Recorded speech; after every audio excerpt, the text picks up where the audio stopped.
high-tech kayo guys. So tanawan na siya, tanawan yung motor. Wala yung motor. Patubil ya katawa na ano pa.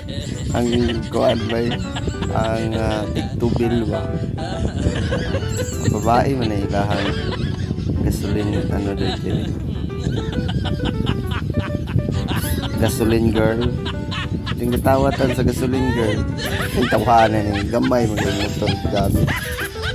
Iya gini kabuang ng mga tao. No, talawa siya. Talawa. Oh. May pa siya, complete gear na siya. Yan. Oh, ito, oh, walang manubila. Oh. Oh. Kaya, oh.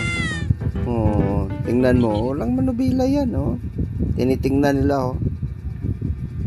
Ito, high-tech rin ito. Lalo na sa may mga kapansanan. No? Yan.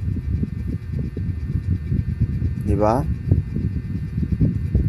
Yan, high-tech talaga guys.